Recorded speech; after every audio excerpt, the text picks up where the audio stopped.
Hello everyone, welcome to the second lecture of week 1 for BIOL412. In this lecture, we're going to cover some basic knowledge about the plant cell. We're going to start as always with the land acknowledgement. We acknowledge the land currently occupied by Sacramento City College as the traditional home of the Maidu, Miwok, and Nisenan people. The Sonoran people have been caretakers of the area since time immemorial. Despite centuries of genocide and occupation, the Maidu, Miwok, and Nisenan people continue as vibrant and resilient, federally recognized and recognized tribes, bands, and rancherias. Today, we honor and recognize our Maidu, Miwok, and Nisenan tribal neighbors for their contribution as a caretaker of the Sacramento Valley and honor their sustained existence. It is with their blessing and continued guidance that Sacramento City College seeks to provide an accessible, equitable, and supportive institution of learning experience. And remember some of the information here because there may be extra credit question about this later. We'll begin with a general announcement before we go any further. Again, it's strongly recommended that you watch these lectures before lab because we will be showing some images for the stuff that you'll see in lab. So this will help you identify some of the things in lab. Upcoming deadlines. So next Tuesday, your liability for this class or liability form for this lab course is due. Make sure that you have turned in your transcript verification for your prerequisite and week 1 question bank homework assignment. So again, the homework assignment is where you write one question based on the lecture material covered during week 1, and then you also write the answer.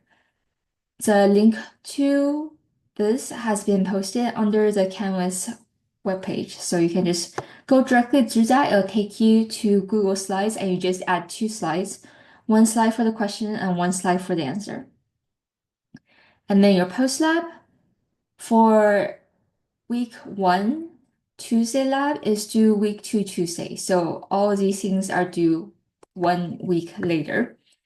And for post lab, similarly, there is a link that will take you to another Google slide deck where you'll add one slide with the photo that you've taken in the lab with 3 items labeled for 3 points.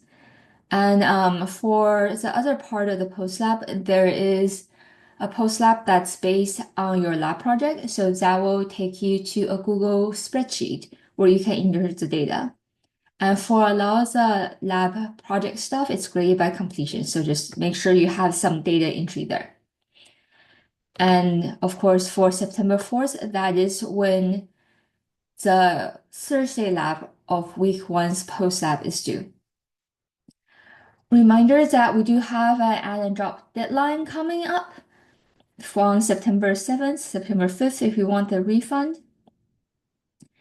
And for the slide decks I just mentioned previously, remember up to 25% of your exam material will come from this. So this is one way I have done in the past for the students to feel like you guys have more control in terms of your education.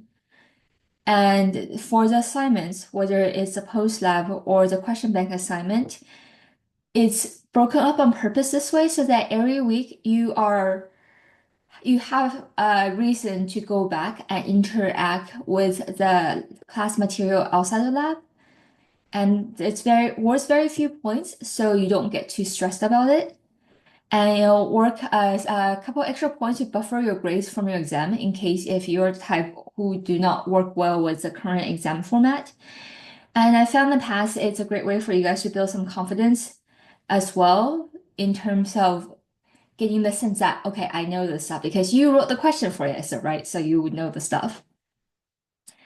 There is also a review assignment that's due on the day of the first uh, lecture exam. So for the asynchronous section, the lecture exam will occur during lab time. And so compared to the other section, we have reduced the amount of lab material on that day. So you have time for both the lecture exam and the lab material. And we'll go into that a bit more detail when we get closer to the date. So to summarize, if you guys go to the module page on Canvas, this is how I tend to organize everything for class. You can see the deadline for everything that is due here under week one assignment, and everything is organized by week. We are using the lab course on the Canvas webpage for everything, not the lecture course website. So if for whatever reason your webpage says lecture and not lab, make sure that you are logged in and registered for the lab section website. There are also field trips coming up. So as we mentioned on the syllabus, you are required to attend 2 field trips for this class.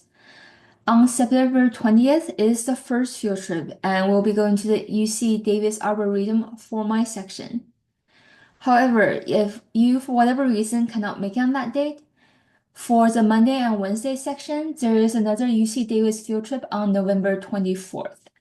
And please send me a message as soon as you can if you know that you'll be attending the November 24th field trip instead of September 20th one, because we need to coordinate between the sections with the other instructor.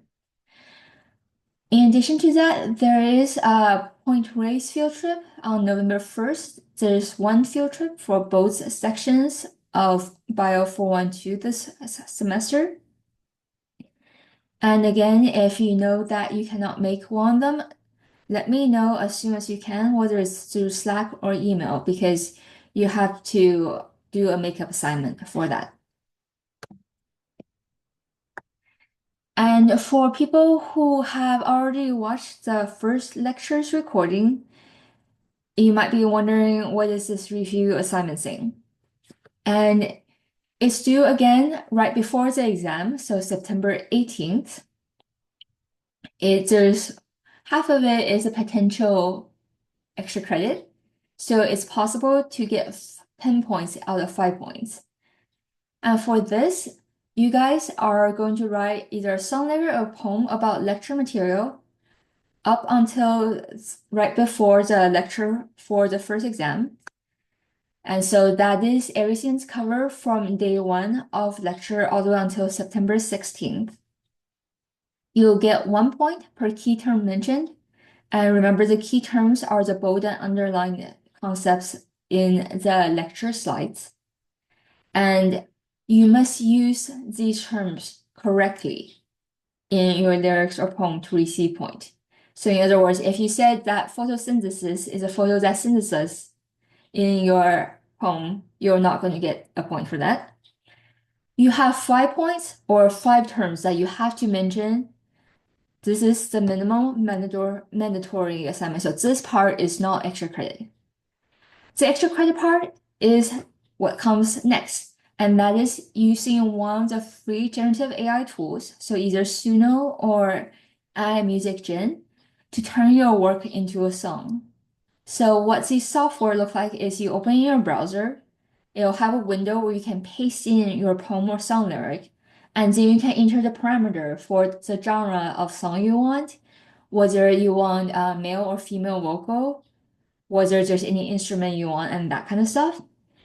And so you will get a point for synthesizing the song for free. Again, you should not be paying money for this. There are free tools out there. And you'll get 1 point for reporting which program you use and the parameters you use. So this is, what did you put in for the genre, for the other settings? And then there'll be 3 discussion questions about AI, 1 point each. And that's because we are in a time period where AI is getting into everything, right? And so I want to make sure everyone becomes familiar with AI and knows when you should use it and what are the fallacies that about using it. Because there's some things that AI does very well, some things that it's really terrible at. And so like all tools, for instance, a hammer is good at hitting things, but it's not good if you want to measure the length of something, right? So similarly, my goal for you guys is to get an idea of what kind of things an AI is a useful tool for, and under what circumstances should you perhaps not use AI. All right, so for this review assignment, what you'll be turning in the industry, we call this the deliverables. You'll be turning in one text file, so it can be docx, or PDF, of your lyrics or poems. And if you did decide to do the AI song part, you'll also include the information about the AI, the parameters, and discussion questions on this file. And then if you do decide to do the extra credit, you'll also be submitting an audio file of your AI generated song. For those of you who are less familiar with how these things work, if you have trouble downloading your song from the AI website, feel free to just play it on your computer and record it with your smartphone. That's totally fine. However, on your lyric file, if you do decide to do the generation with an AI, you need to indicate on lyrics file whether or not the song can be used as course material. And so what thing I want to emphasize is whether or not you choose for the song to be used as review material for yourself and your classmates in the future will not affect your grade. So you can feel free to say no for this. I just want to be clear. And for the song of everyone who chose to say yes, you guys will be entered into our People's Choice Award, which is part of the last extra credit assignment for this class once we get to the review portion of the finals. And if you have any questions, feel free to drop me a message on Slack or ask during our student hour or in lab. Also, for anyone who might need special accommodations, remember that if you have not already, applied through the DSPS website at SCC, and please do let me know within the first 2 weeks of class. So the deadline for that is September 7th, and this is so I can make arrangements early if I need to book a room for you guys. Have to do that early because there are a limited number of rooms, and we have to figure out the schedule with everyone else who may be needing those rooms. All right, with that, let's get to the actual lecture material, and we're going to start by doing a quick review of the previous previous lecture material. So here is an example of a question that might show up on exam, and that's labeling the following structures that's indicated on the diagram. So go ahead and pause the video for a moment and see if you can name everything that is indicated.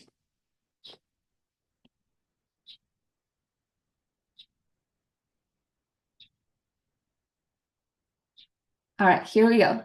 So A is a leaf, B is the internode, C is the node, D is the lateral bud or axillary bud. I'll accept either term. E is the stem, F is the shoot system, G is the lateral root,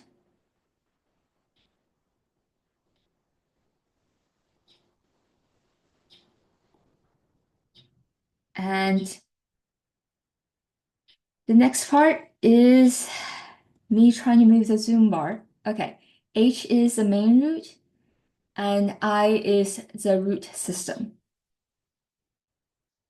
If there's any part of this that is unclear or you are uncomfortable with the question and that does not make sense to you, please ask before exam, okay?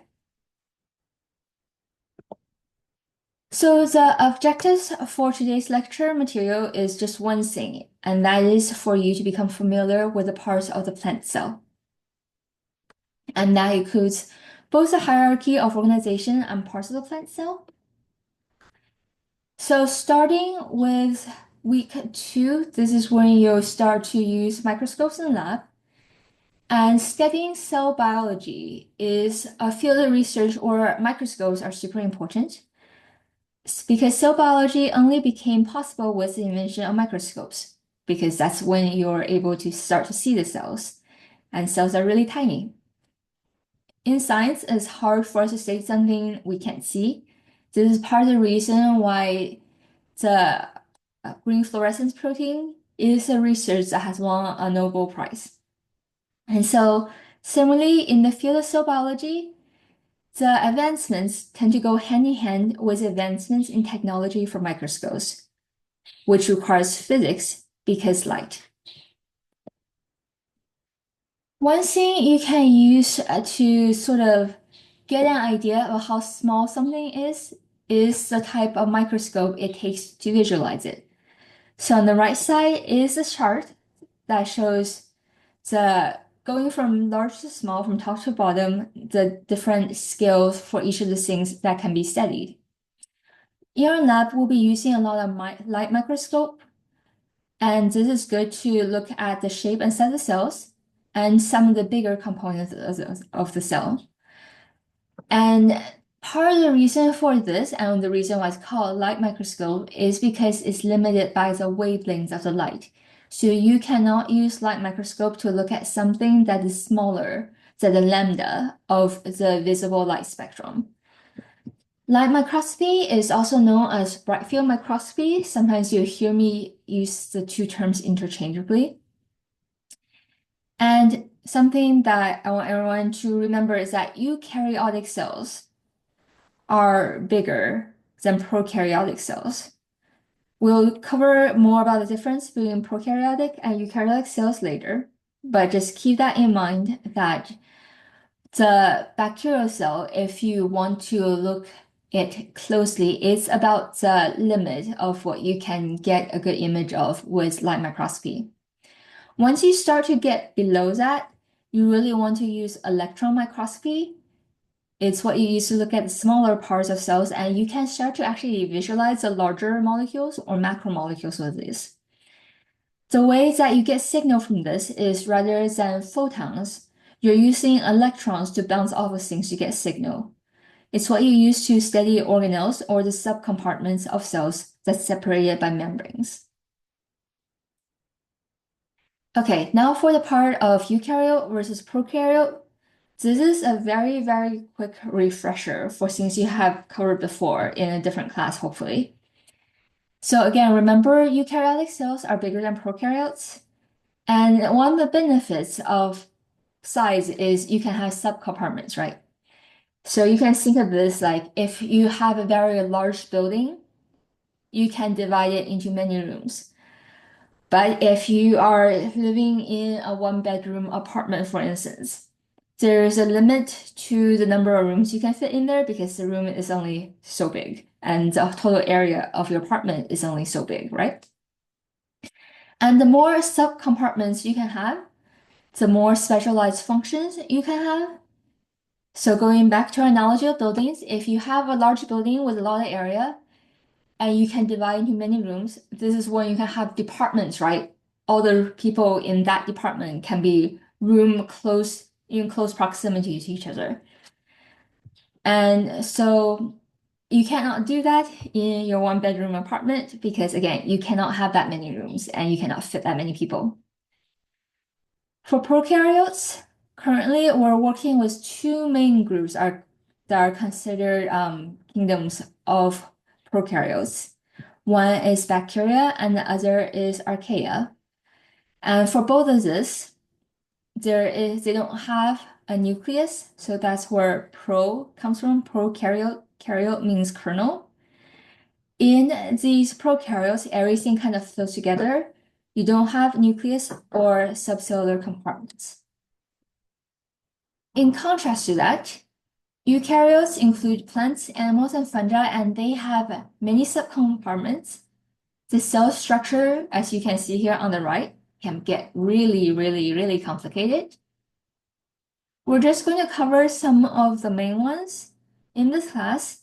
And so, quick review again, you'll have a nucleus because that is the definition of a eukaryote. Eu means true and karyote means kernel.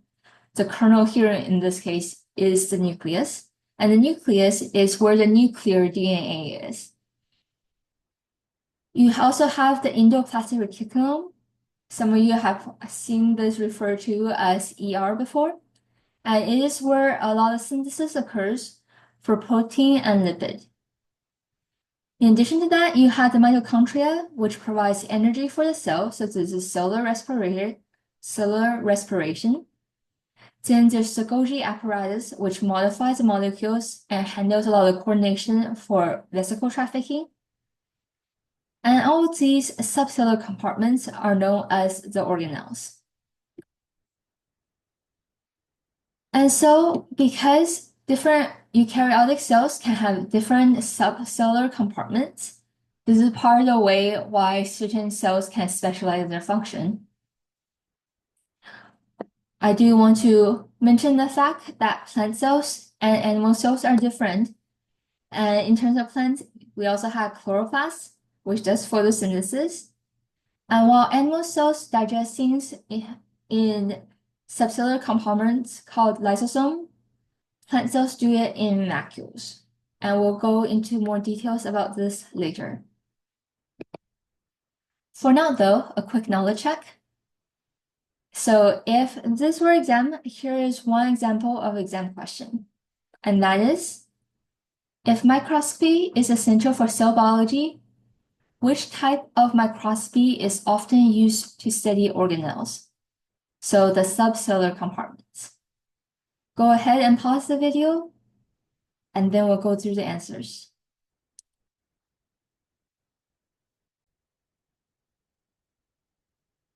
All right, so because we are interested in looking at something that's smaller than a cell, the correct answer for this is electron microscopy, or B.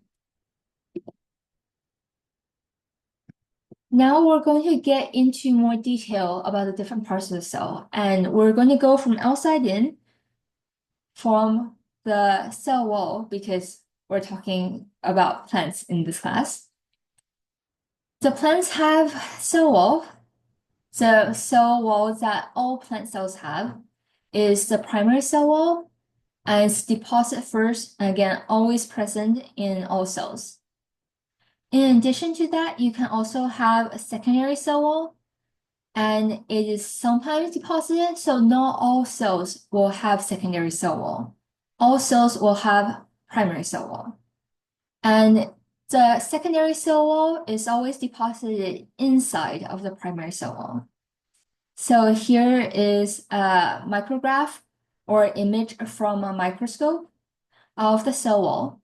You can see here, middle lamella is what's between the cell wall of each cell. It tends to be made of pectin.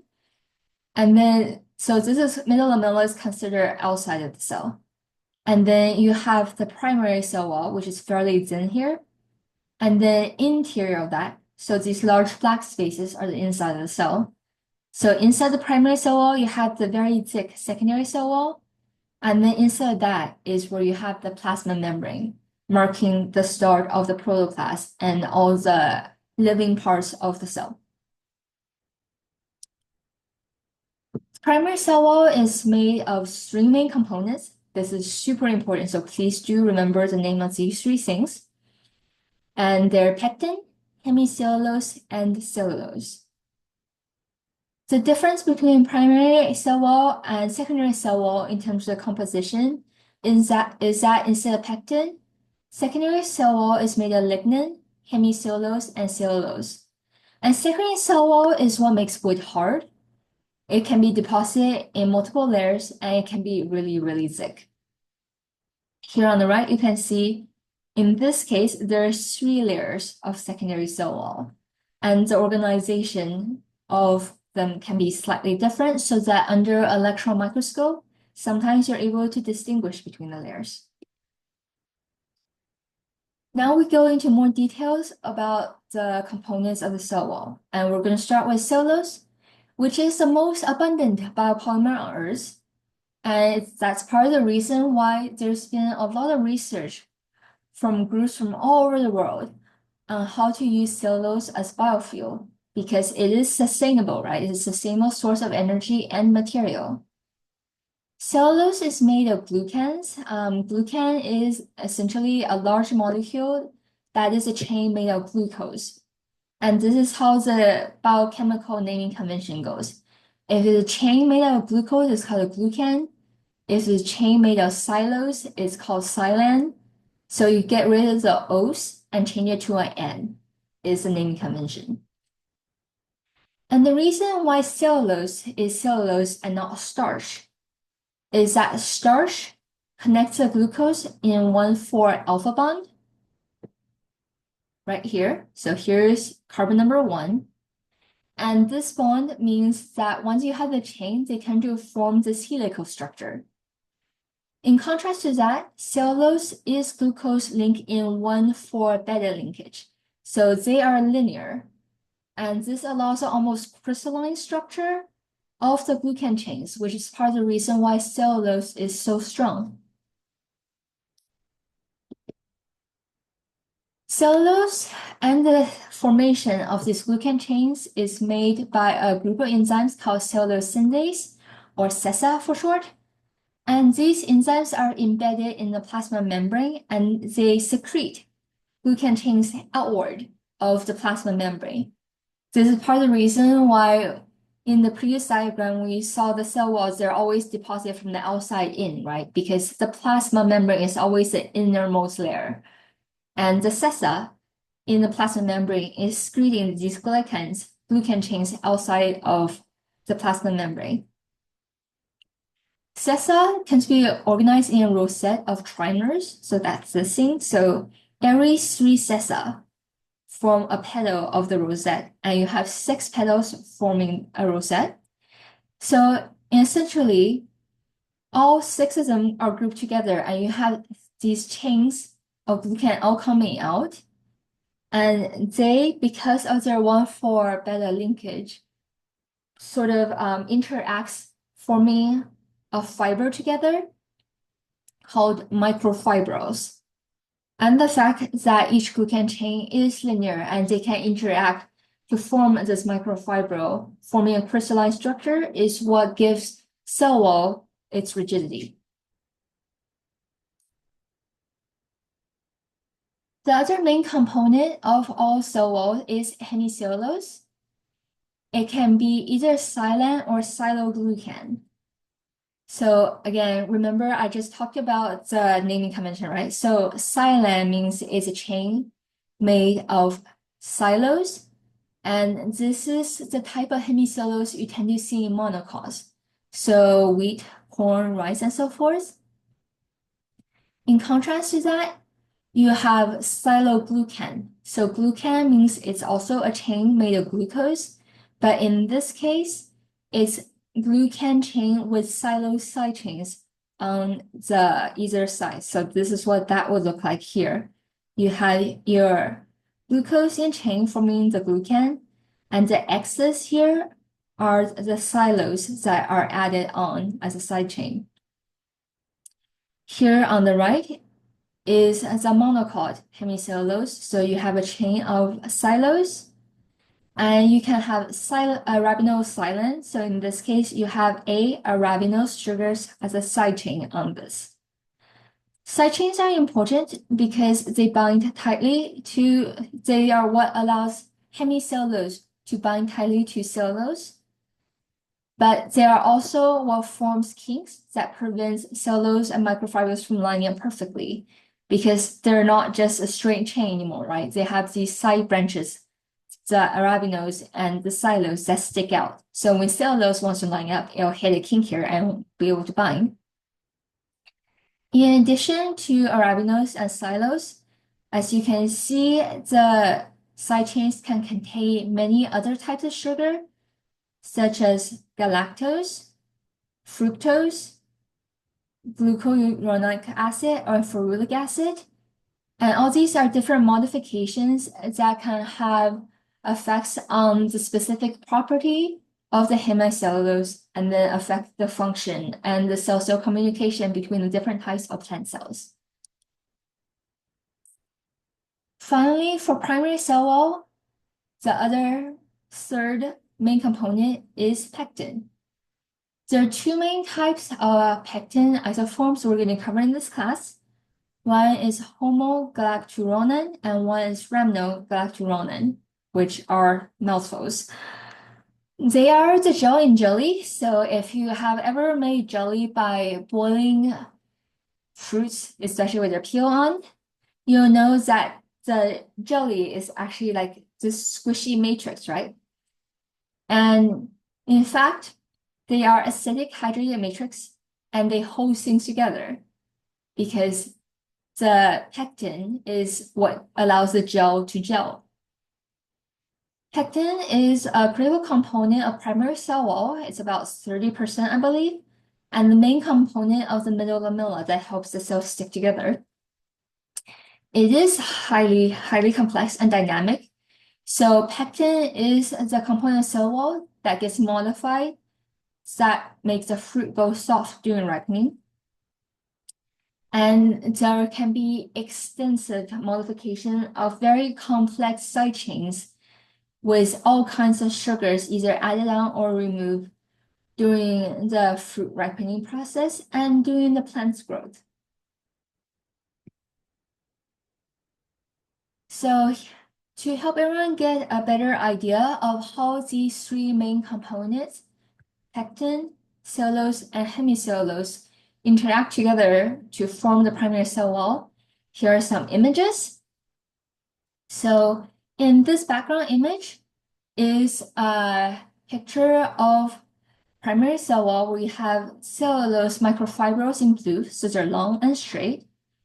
You have pectin in yellow, so they are the filler material that holds everything together. And you have the sialoglucan in green, so you can see they have these little bumps on the side that are the side chains. In cell wall, there are actually structural proteins as well that form different functions depending on the cell type. So those are the pink stuff. And the reason I wanted to include this background image as well as this image on the right here with the bars is that the one on the right makes it really clear the difference between the different components interaction. So you can see that the hemicellulose in this case are the red lines and they form this zigzag that allows the different microfibrils to be connected together. And then you have the pectin in between, right? But this image I feel can be kind of misleading because it makes it look like there's a lot of empty space between everything. And that's why I included the background image because there is not that much space in the pectin. And the primary cell wall is really filled with all kinds of things. And it's not mostly air. Okay.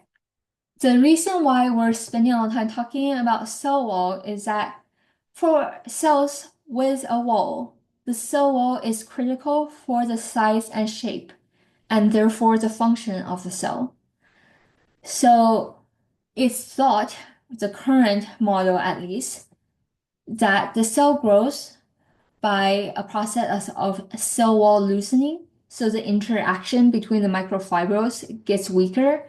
And then you have expansion pressure from turgor pressure that presses on the cell wall from the inside outwards. And then the parts where the cell wall is loose, so the interaction between the different component cell wall is weak. That allows the component of the cell, such as the microfibril, to slide apart, like pulling on a slinky. And the other parts where the cell wall component are still stuck tightly together, they are not going to be able to slide or pull apart, right? So those parts are not going to expand. And so therefore, depending on which portion of the cell is strong and which portion of the cell is weak, when the cell expand, you can have difference in how they expand and what shape they expand into. So you can think of putting a ring of tape around a balloon and then blowing on the balloon, right?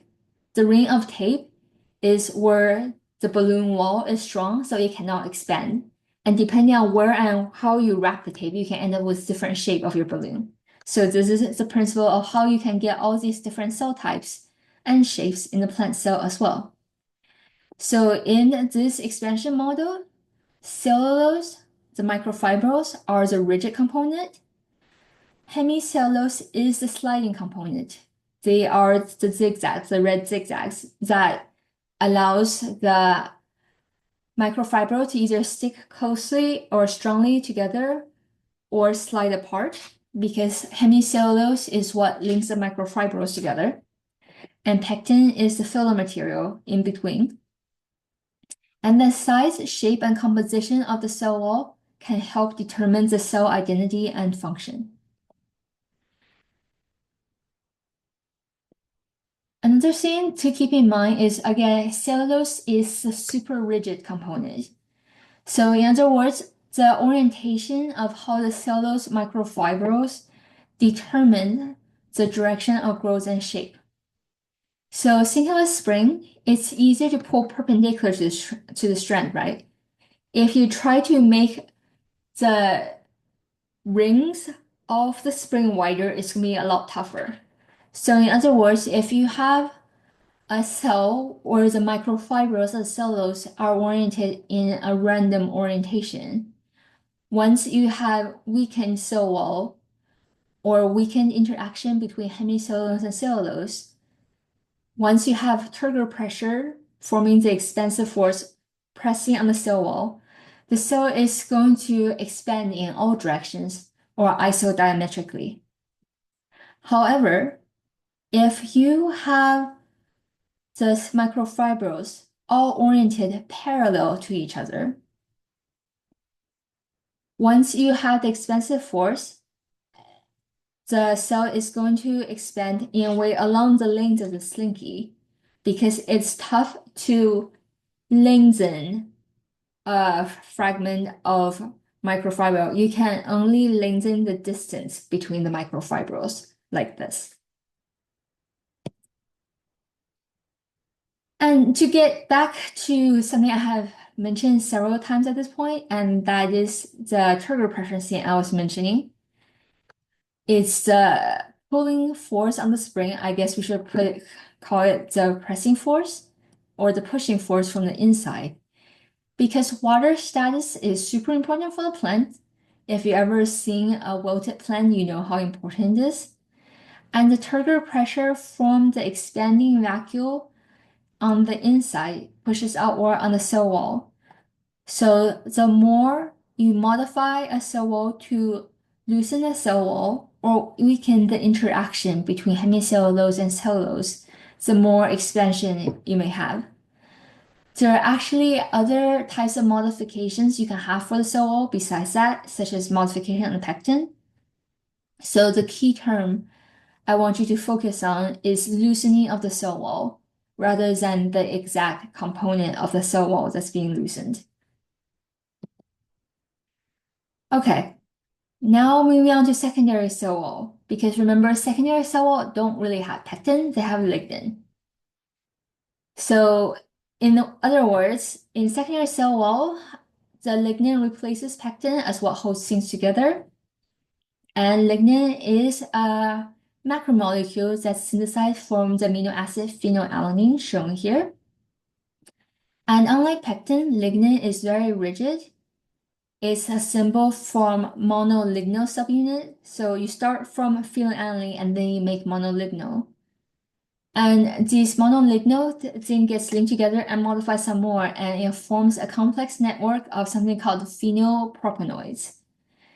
And because the formation or the polymerization of lignin from something so simple is purely by random, you just put in catalyst and it links every which way. Lignin is not a crystalline structure. And because it's such a weird and complex macromolecule, and because of its biochemical structure, secondary cell wall does not allow for modification or cell wall loosening. And so, in other words, Once the secondary cell wall is deposited inside the primary cell wall, the cells cannot expand and grow anymore because you cannot have cell wall loosening once lignin is deposited. So here is an example of one lignin macromolecule. You can see what I mean when I said that it is very complex. And because the formation of a lignin molecule from all these phenylpropanoids by random, every lignin molecule will look different. So that means that in terms of biofuel research, there has been a lot of research in progress currently all over the world where people are trying to figure out, okay, what are some things I can work on to try to take apart lignin so we can use cellulose as biofuel if every lignin molecule is different. And you can imagine that's quite challenging. There are actually three flavors of subunits for lignin. This is what researchers have found out so far. There are H lignin subunit, G lignin subunit, and S lignin subunit. And they're made from different types of alcohol. So here is what they look like. You can see they have different side arms coming off of the benzene ring. The monolignals differ in number of the methoxy groups, so these side arms are coming off. And the percentage of each of these in the final lignin molecule will be different depending on the cell type and the species of plant. So this can actually be useful in identification of plants. Something that's really important, and we'll get into this in more detail later, is that unlike pectin, lignin is water impermeable. So once you have a cell where the cell wall, secondary cell wall, is fully lignified, so all the lignin has been deposited, water cannot enter or leave the cell anymore because lignin is water impermeable. Here again is just to emphasize how complicated lignin is. You do not need to memorize this pathway, but I want you guys to have an impression that lignin comes from amino acid phenylalanine. So the one thing I want you guys to take away from this is look at all the aromatic groups here, so it's the benzene ring, and remember this is a key component of lignin. There's one more component of suberin that a cell wall, which is suberin, which I want to bring up here. And suberin is partially aromatic, so it's partially similar to lignin biosynthesis in the first few steps. But instead of random polymerization of a whole bunch of monolignals, suberin is an aromatic group with the addition of fatty acids. So it's more like a lipid type of molecule. And because it's got this fatty acid or lipid-like molecular structure, it is also water impermeable. And it has been thought to be a great way to sequester carbon dioxide. Because if you guys remember from your other classes, the structure of the fatty acid, right? There's a lot of carbons in there. And it has been a major part of something called the Audacity project down in the Salk Research Institute in San Diego, where people are trying to find ways for the plants to optimize or increase their suberin synthesis as a way to harness the power of plants to capture CO2 and store the CO2 in the plants. And here is what some specialized stains for suberin looks like in the plant root, I believe, once you have suberin deposited in the cell wall. Okay, now we're going to go one more layer in. So after the cell wall, now we are going to talk about the plasma membrane. Plasma membrane is super important for life because it's what allows the cells to separate the exterior environment from their interior environment and regulate what enters and leaves the cell.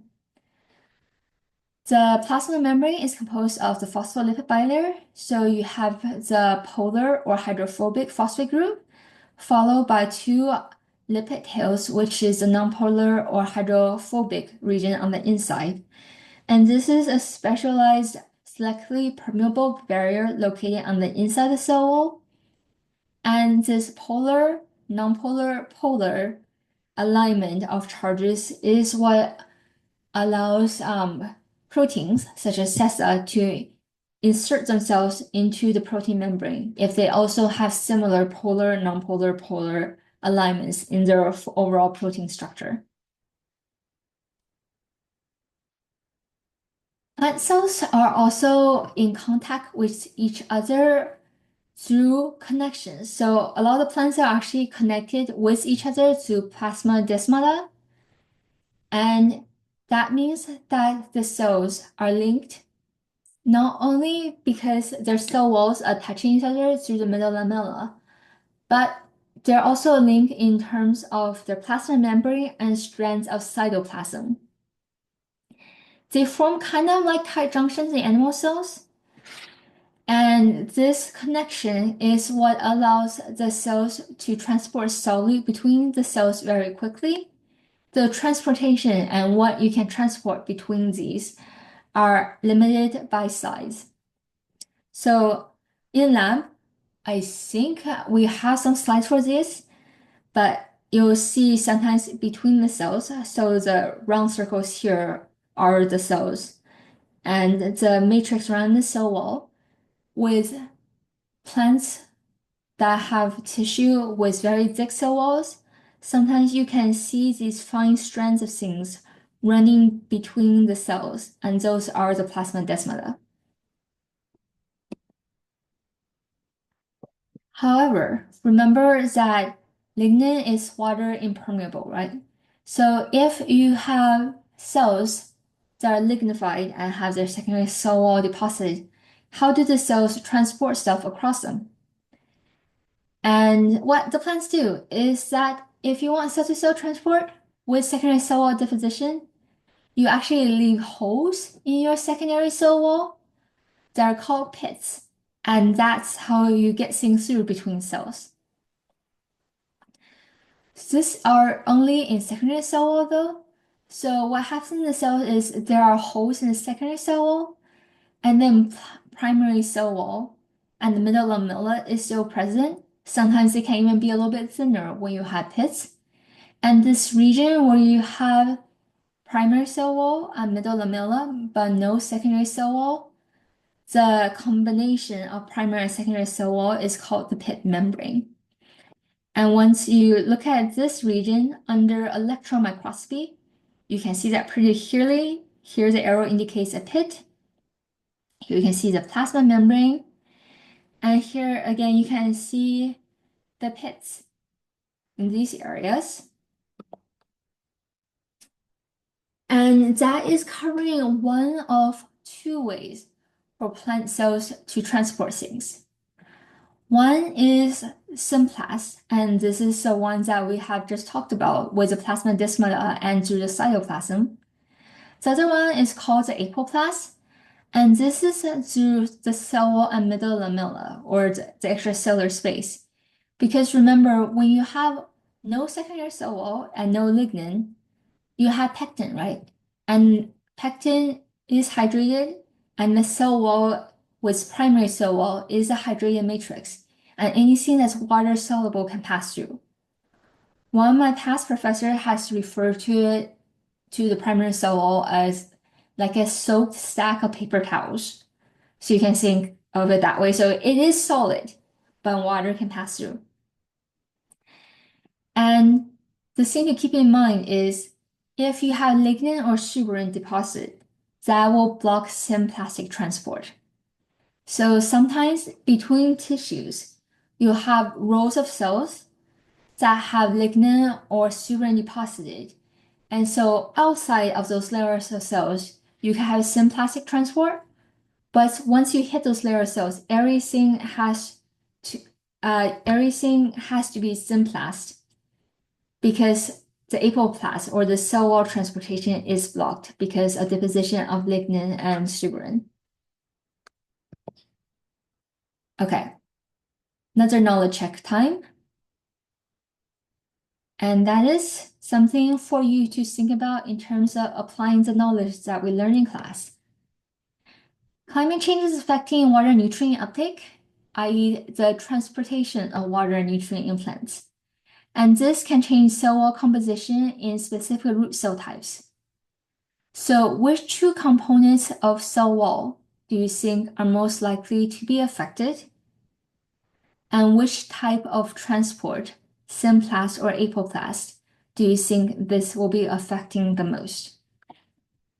Go ahead and pause the video and then we'll go over the answers. All right, so as I mentioned in the past, there are two components that are water impermeable. So that's the two components mentioned here, and that's lignin and suberin.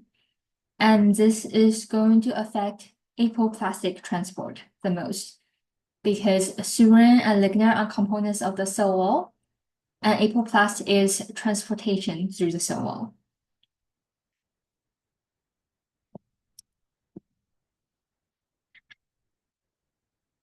And here is another very quick review. Again, this is for stuff that you should have covered in your prereq.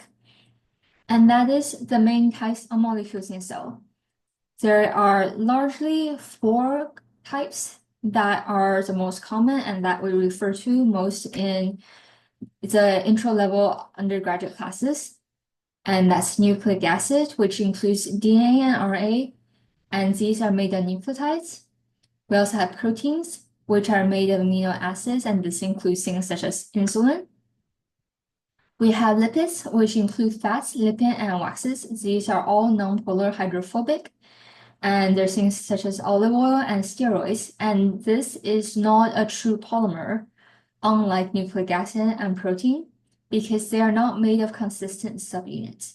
So that is the definition of polymer. It has to have subunits.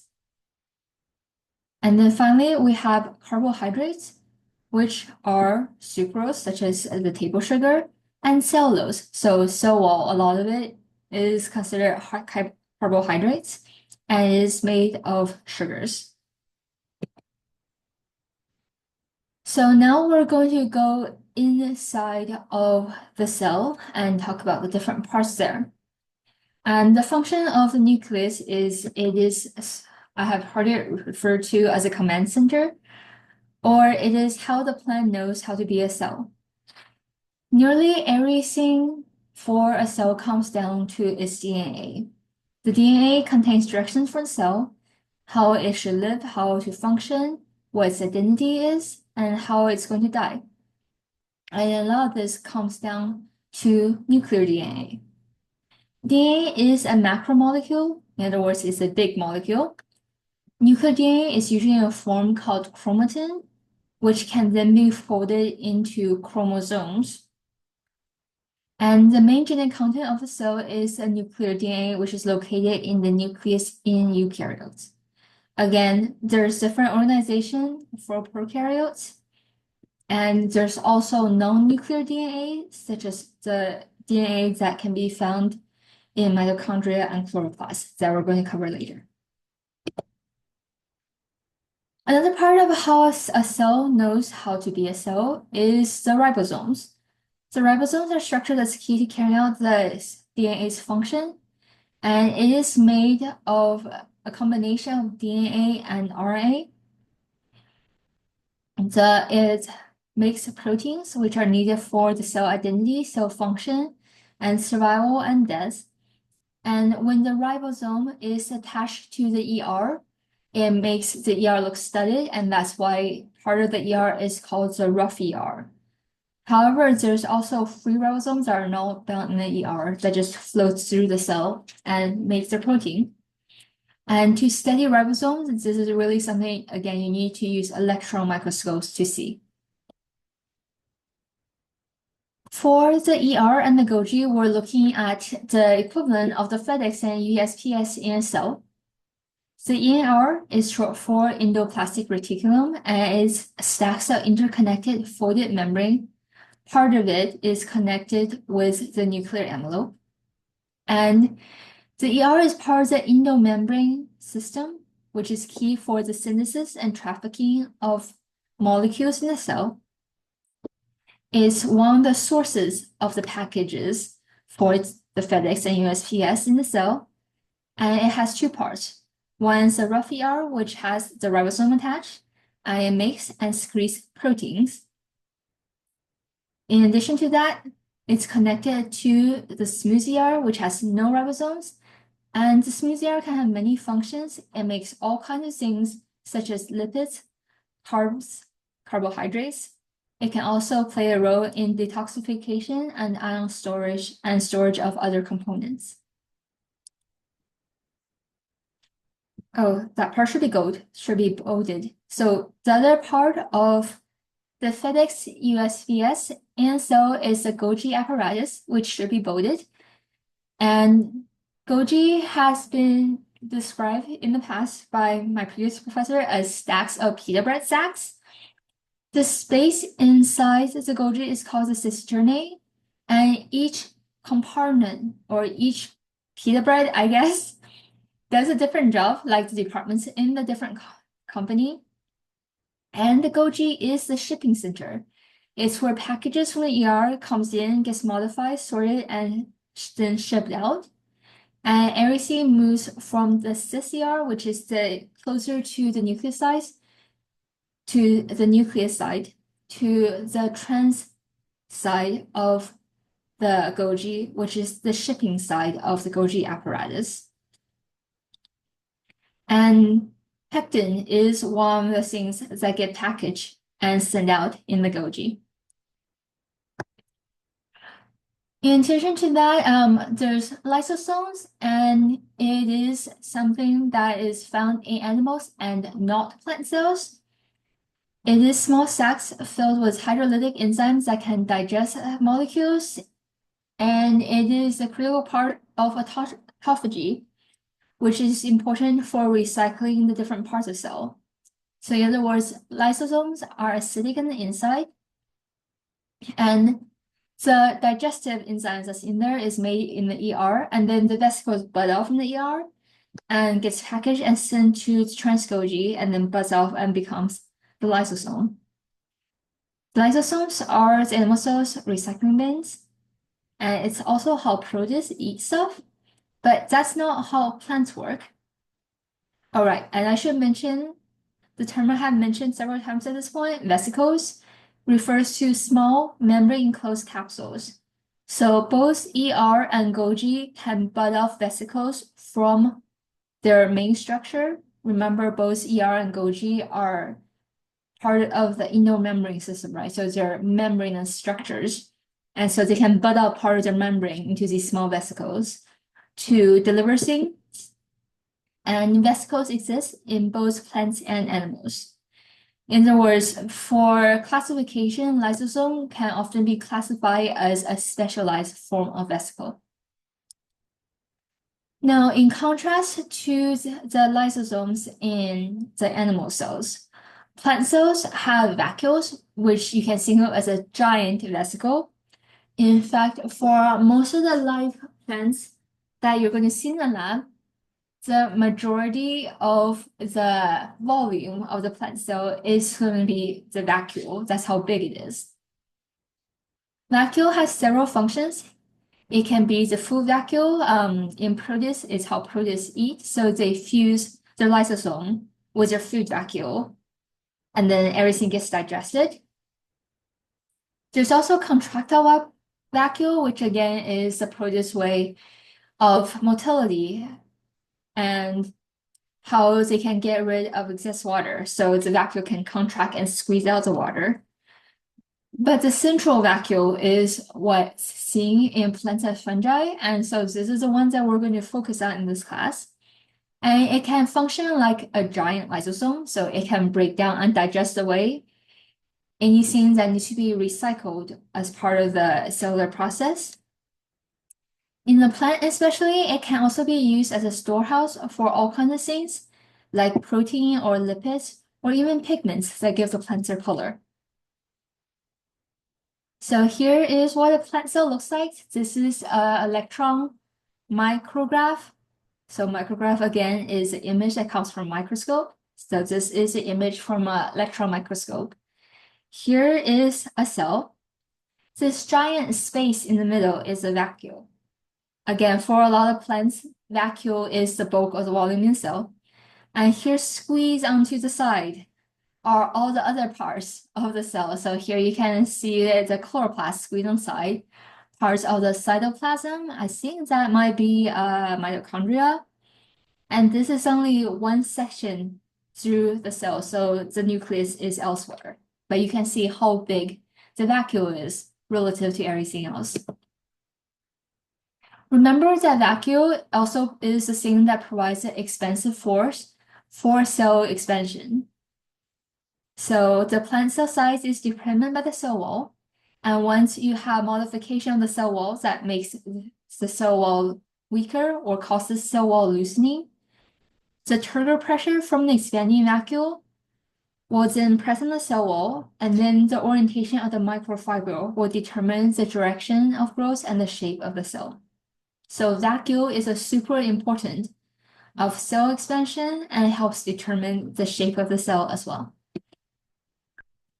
Now here is the other part I have mentioned about the pigment storage function of the vacuole. So one of the things that the vacuole can store is a pigment called anthocyanin, which is water soluble, and it provides a color to flowers and fruit. Here are the molecules for the different colors you see in different flowers, such as geranium, rose, and larkspur. And it is responsive to pH, anthocyanin, I mean. You can see here's a change of the anthocyanin of cranberries in response to stress, and this is part of the reason why, sorry about that.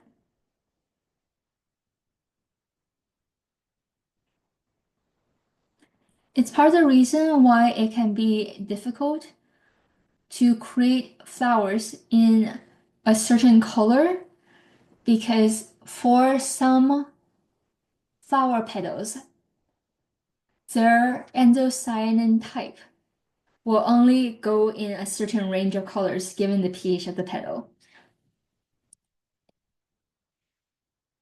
But for some other plants, the fact that it is anthocyanin and that it responds to pH can create very cool variations in color, such as hydrangea.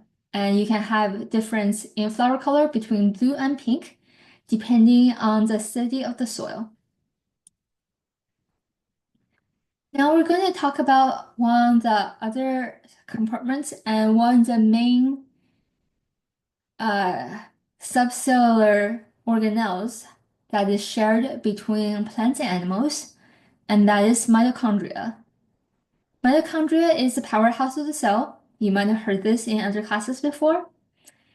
And it gives you power in the form of ATP from food that we eat or from food that the plant has created through photosynthesis. Mitochondria has the ability to break down the molecules of food to create energy in the process known as cellular respiration. And then it stores the energy in molecules called adenosine triphosphate, which is ADP. And when it uses up ATP and transfers the energy to other proteins or structures to do work, the phosphate group, one of the phosphate group is removed so that you end up with adenosine diphosphate or ADP. ATP is made in the mitochondrial matrix, and mitochondria is one of the organelles that has its own DNA called mitochondrial DNA, which is circular DNA and not organized in chromosomes and not located in the chromosome or not located in the nucleus. The thing that is plant only is the chloroplast.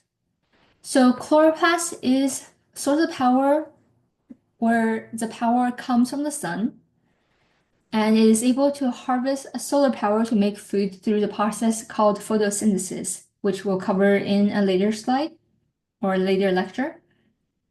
And then the food that the chloroplast made is broken down by the mitochondria to generate ATP. The molecule in the chloroplast that is critical for photosynthesis is called chlorophyll, and it can harvest light. The organization of the chloroplast is that it's got a double layer membrane, and then in the intermembrane space, or excuse me, inside the two membranes, you have thylakoid, which again are membranes. There's a lot of membranous structures in the cell that's critical to the function of the cell. But thylakoid is where the chlorophyll are located and where photosynthesis reactions take place. And chloroplast is the other organelle in a plant that has its own DNA and it's called chloroplast DNA. This is the other source of non-nuclear DNA, and the structure is also circular and not in chromosomes. Okay, now for another knowledge check. Name three sources of DNA in a plant cell.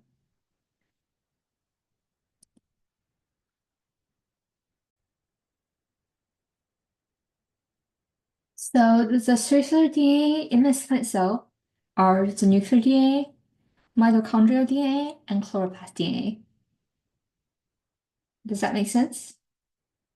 Again, if you have any questions, go ahead and send me a message. Make sure that you are clear on how and where this answer come from. Okay, now we're going to talk more about plastids.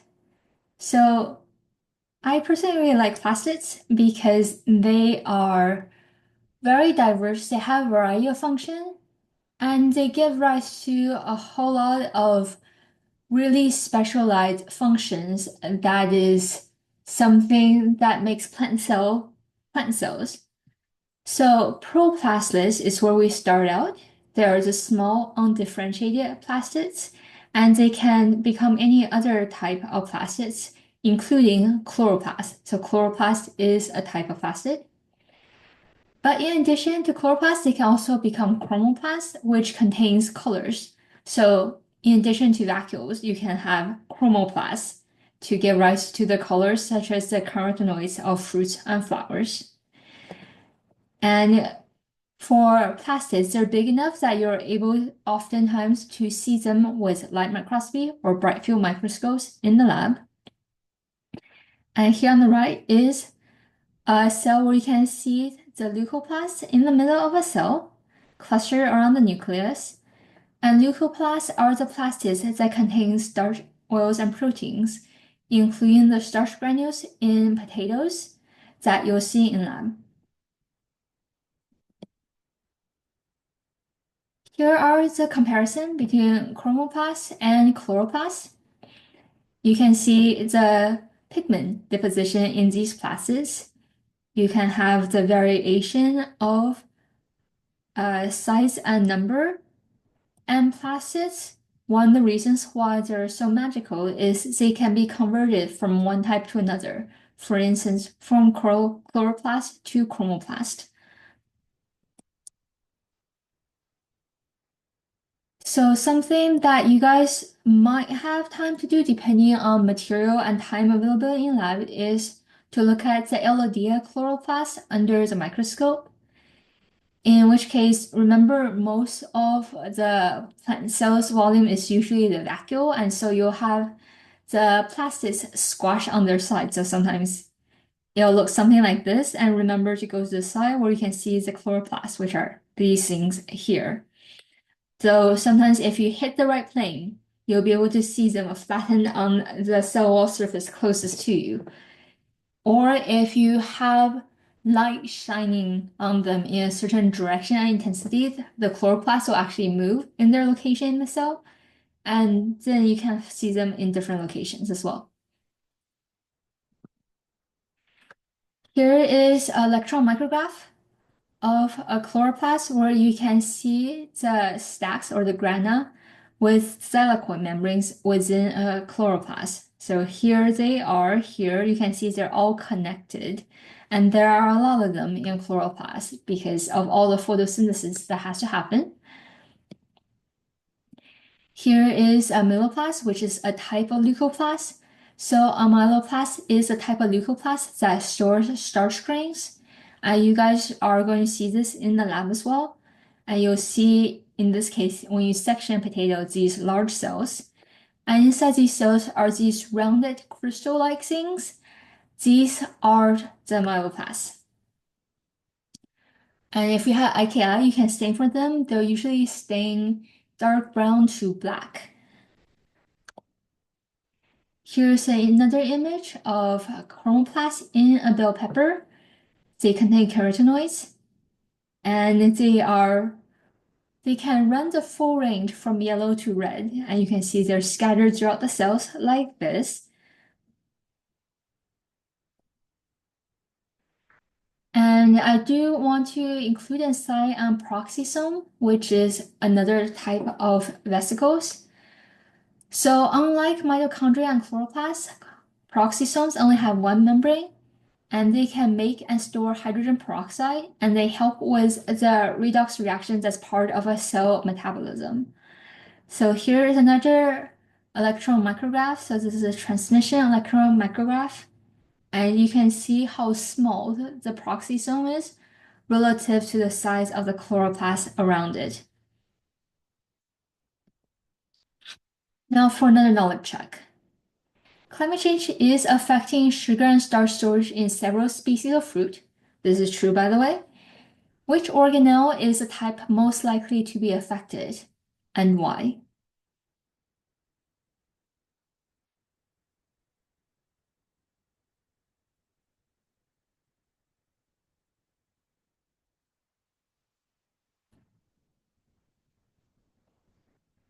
So the organelle type that is most likely to be affected is the leucoplast, because remember, it's the plastid that's responsible for sugar and starch storage, and that is why. Okay, now we're going to go and talk about the cell bones, or the endoskeleton. So plant cells do in fact also have cytoskeleton, just like animal cells. And the cytoskeleton is a network of fibers that's inside a cell. So this is inside of the plasma membrane. Like our bones, it can help the cell hold its shape and function. This is less true for plants because plants have cell wall, but it turns out the cytoskeleton is important for regulating the deposition and the orientation of the microfibers in the cell wall. In addition to that, and this is true for plant cells, the cytoskeleton is important for attachment and trafficking of other cell components. So how do all the vesicles move from one cell to another? And protists, animals, plant and fungi, even bacteria all have some form of cytoskeleton. So I want everyone to think of cytoskeleton as the endoskeleton, or the skeleton that's inside of the cell. There's three main components to the plant cytoskeleton and the animal cytoskeleton. There are microtubules, which are 200 nanometer diameters. That's kind of like a straw because it's hollow in the middle. And it's made of these round subunits of protein called tubulin. The next size down are the microfilaments, which are 8 to 12 nanometers, and they're also a coil made of different proteins forming this twin helix. And then the smallest one is so the intermediate filament is this one over here. The microfilament is the smallest one, and it's made of actin polymers, so the round balls here, and they form a 7 nanometer braid. So the organization of this is actually not in the size of the biggest or smallest. So the biggest one in diameter is microtubule, and then we have intermediate filament, and then we have the microfilament. And the function of endoskeleton, one of the key functions in plants is vesicle trafficking. And in other words, how does the microfibril know to orient themselves a certain way? Because remember, the way and the shape of expansion in cell wall depends on the orientation of the microfibrils, right? And turns out that the sessa or cellulose signase align themselves to the microtubules. Oh, does it not play? Okay, let's do it this way.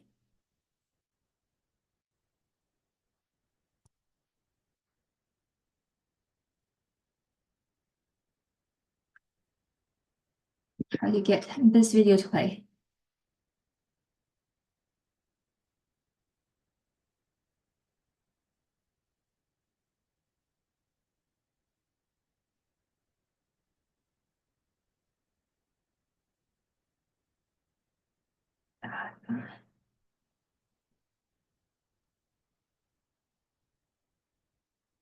Okay, I'm just going to link this video on Canvas and you guys can watch it there, unfortunately. There is a thing with the PowerPoint set up. Okay. Anyway,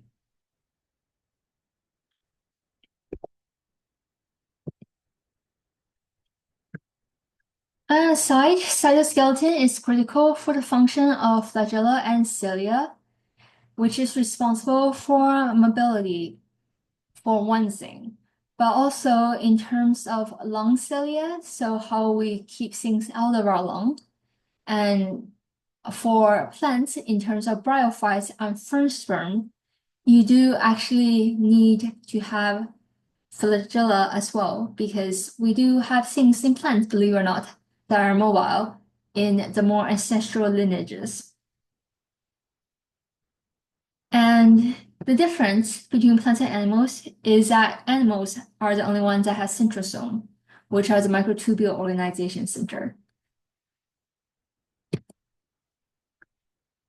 Now we're going to talk about and go back to the other component of the cell wall, which now in the context of the cytoskeleton, which are the endoskeleton of the bone, you can think of cell wall as the exoskeleton, like the shells on bug of the plant cell. In other words, the cell wall is the armor outside the cell. Animal cells don't have this, but prokaryotes, plants and fungi, and some protists do. And they are important for all this diversity in plant cell shapes that we see. The deposition pattern can be guided by microtubules, so cellulose, and deposition is dependent on the orientation of the cytoskeleton. And the plant cell wall is critical for our civilization because it is the source of wood, clothing materials such as cotton and flax, and an important source of dietary fiber. Now we're going to talk about cells PR, public relations, or how do cells communicate with other cells. But we might first think about why do cells need to communicate with other cells? In terms of a multicellular organism, which we are and which plants are, cells need to talk to other cells to coordinate growth. When you have malfunction in animals, you get cancer. In plants, you do have tumorous growth that can happen or deformation. You do also need cell-cell communication in terms of injuries and pests and pathogen, because if a part of an organism is injured or damaged or infected, the entire organism must mount some sort of response, right? So that means the entire organism must be aware that a small part of the plant or animal has cells that are damaged. In addition to that, the plant or animal needs to be able to respond to the environment as a whole organism. For instance, heat. Animals and plants both respond to heat, but we respond to heat very differently. And in terms of plants, response to, for instance, hot, dry air is something that's occurring in the leaf part. And it will need to send signal to the root part to mount a whole organism level response, right? And so this brings us back to plasmodesmata, which connects the plant cells both through the plasma membrane and through strands of cytoplasm. Plasmodesmata can occur alone in groups, and for I think most of our lab stuff, you're going to see them in groups like this. And reminder again that these are connections of cytoplasm and plasma membrane that goes through the cell wall. And so in other words, the cytoplasm of these cells are all connected. And small molecules, such as hormones, can actually just flow through the cells, mounting a rapid response. There's also the middle lamella, which is an important part of connection between the cells. So it joins the neighboring cells and it's made mostly of pectin. And the middle lamella is sometimes also referred to as intercellular substances. And is located outside of the primary cell wall, which is the outermost layer of an individual plant cell. Okay. Now, a final knowledge check. So, yes, this for exam, please be prepared to label the following parts of a plant cell. So we have mentioned the peroxisome. The intercellular space is sometimes you do have air spaces between cells. We do have the middle lamella, the cell wall, plasma membrane, cytosol, which can be connected between cells through the plasma desmata. You have the chloroplast, the nucleus, the mitochondria, rough and smooth ER, and the Golgi. So please remember all those. Make flashcards as needed. And also, this is a really great source of questions you can put in your 2-point question bank assignment for this week. All right, with that, that concludes today's lecture. And please let me know if you have any questions. Feel free to ask me those questions in Slack, through email, Canvas, or in lab or student hours. See you in lab.